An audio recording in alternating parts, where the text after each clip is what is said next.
Bendiciones, amados hermanos y amigos. Quiero dar mi opinión a la pregunta que nos hizo la amiga Eli Torres en el video que lleva por título Descubren misterioso túnel en Nueva York.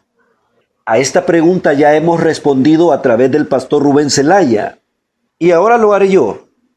Pero quiero leer completo este comentario que dice: tengo una pregunta porque quiero aprender un poco más, pero hay algo que no se me sale de la cabeza en cuanto a religiones se trata, por lo que veo cada religión en un mundo en el cual se esconden cosas buenas y malas. Como dices, siempre habrán personas buenas y malas. Mi pregunta no comprendida es: ¿hasta dónde puede llegar un fanatismo religioso o hasta dónde un mortal puede desafiar las cosas de Dios? Otra que no comprendí es que de niña me ponían a ver películas de la muerte de Jesús y siempre me decía, ¿por qué culpan a Judas si Jesús sabía que ese era su destino y que estaba escrito lo que le pasaría y quién lo iba a traicionar? Mas lo entró a sus discípulos. ¿O por qué culpan a Pilatos si éste lo quería dejar libre, mas el pueblo judío aclamaba que lo crucificaran? A veces me cuestiono en si creer esas cosas o no. Muchas veces esta clase de preguntas las hacen personas nuevas en la fe o personas no cristianas evangélicas. Digo esto porque cuando uno ya conoce bien la palabra de Dios, esas interrogantes ya están respondidas. Los seres humanos muchas veces queremos desafiar a Dios y se nos olvida que nosotros solo somos simples mortales y que Dios es soberano y puede hacer lo que desee. Dios ha puesto un límite al ser humano y al diablo. Satanás está limitado porque no hace todo lo que quisiera hacer. Si Dios le permitiera al diablo hacer todo, astutamente haría que todas las grandes potencias lancen sus bombas atómicas al mismo tiempo. No lo va a hacer porque Dios no lo deja. Tiene un límite a la maldad.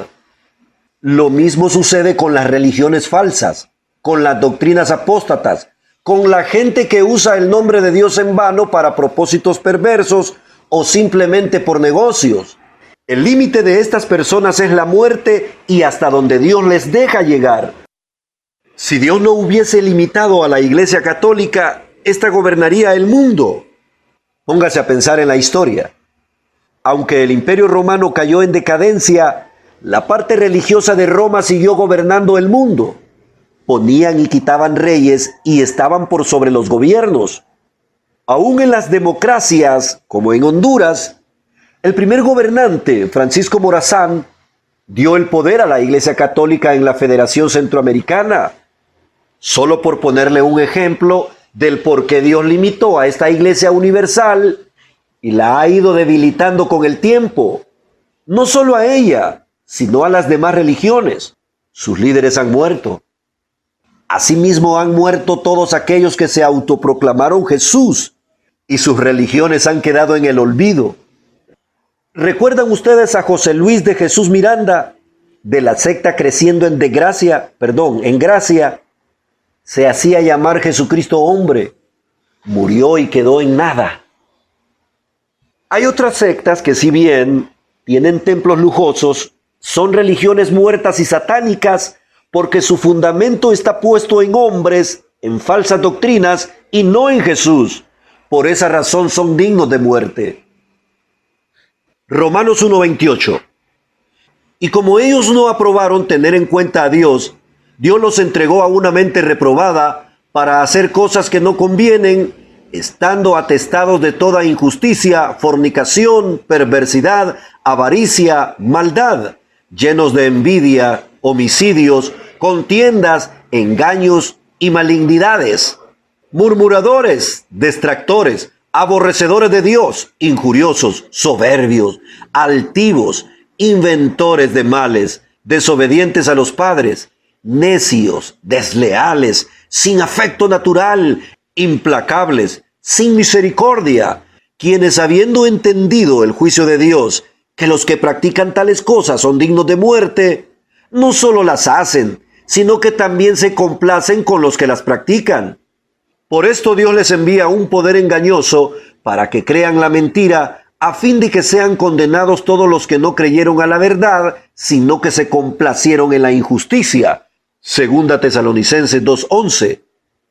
Bien, la persona decide si acepta y cree a la verdad de Jesucristo, tal como se presenta en las Escrituras.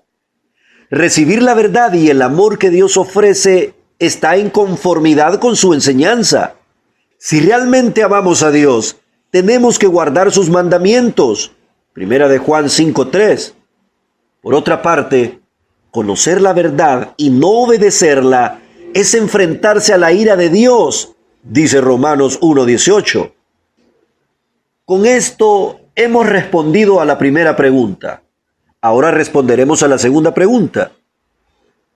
A las pocas religiones que Dios les ha permitido avanzar, es porque Dios usa ese mal para sus propósitos. Dios necesitaba 12 varones para que predicaran el Evangelio de Jesús para cuando Él ya no estuviera aquí en la tierra. Estos eran 12 hombres, de los cuales 11 iban a ser fieles. Dios necesitaba un 12avo que fuese tan malo, tan perverso, que ni caminando con Jesús, ni viendo el rostro de amor de Cristo, ni escuchando su bendita palabra, ni viendo sus milagros, se iba a arrepentir. Este traidor gozó del poder de Dios cuando los 12 fueron enviados a echar fuera demonios. Uno de esos 12 era el traidor Judas Iscariote. Este hombre era tan perverso que, a pesar de haber experimentado el poder de Dios y de caminar con el Maestro, amaba más el pecado, amaba más la maldad. Era un ladrón que robaba las ofrendas y por amor al dinero vendió al Mesías. Dios usa la maldad del malo para su propósito, como lo ha hecho siempre. Para castigar a Israel, Dios trajo a Nabucodonosor. Cuando estaba dividido el reino, Dios trajo al asirio, a Efraín, para castigarlo, y a Judá le trajo a Nabucodonosor, los babilonios. Dios ha usado la maldad de los malos para hacer algo, y no usará a alguien bueno para hacer eso. Para castigar a Israel, Dios usó a los perversos. Para que vendieran a Jesús, necesitaba a un perverso, y ese malvado fue Judas Iscariote. Ahora, ¿por qué se culpa a Pilatos? Porque Pilatos tenía en su poder la decisión de no matar a Jesús. Pero como era tan perverso, no le importaba enviar a la cruz a un inocente y crucificarlo en medio de 2 delincuentes. Pilatos era tan perverso que para ser justo, ser bueno y ser un ladrón era lo mismo. Le daba igual. Él se lavaba las manos diciendo: soy inocente de la sangre de este justo. En otras palabras, yo no tengo nada que ver. ¿Cómo que soy inocente? Se lavó las manos el hipócrita y a la vez ordenando la muerte de Jesús. ¿De qué se lavó las manos si está ordenando una muerte? Lavarse las manos hubiera sido soltar a Jesús, pero se lavó las manos hipócritamente queriéndose liberar de la responsabilidad de mandar a morir a Jesús en una brutal cruz. Entonces, eso solo significa que este gobernador romano era un perverso.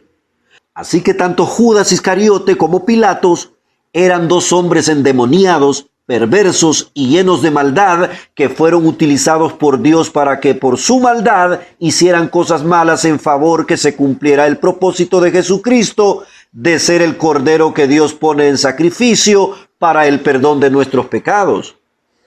Con esto hemos respondido a sus 2 preguntas.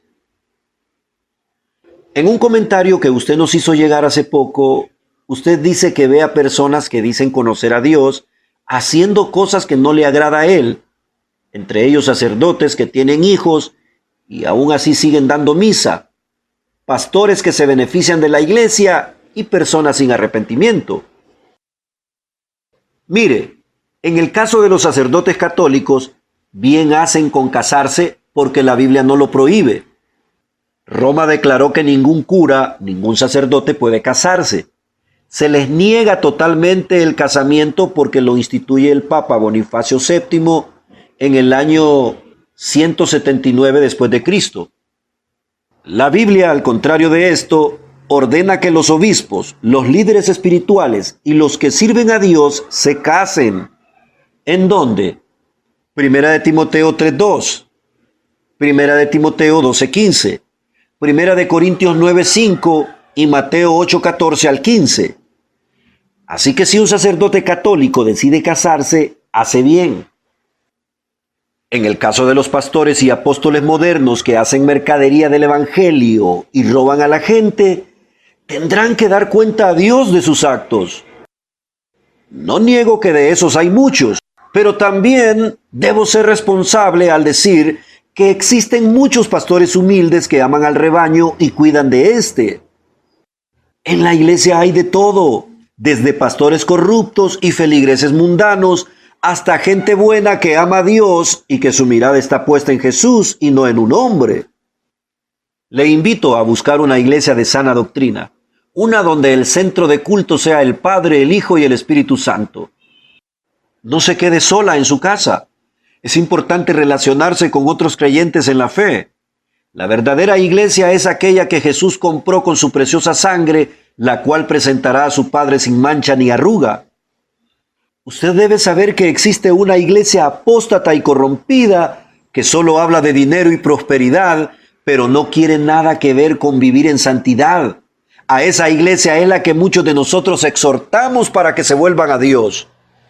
También hay una iglesia que se mantiene firme y que, aunque sufre penalidades, siguen adelante y aman la sana doctrina de las Sagradas Escrituras. A esa es a la que debemos asistir.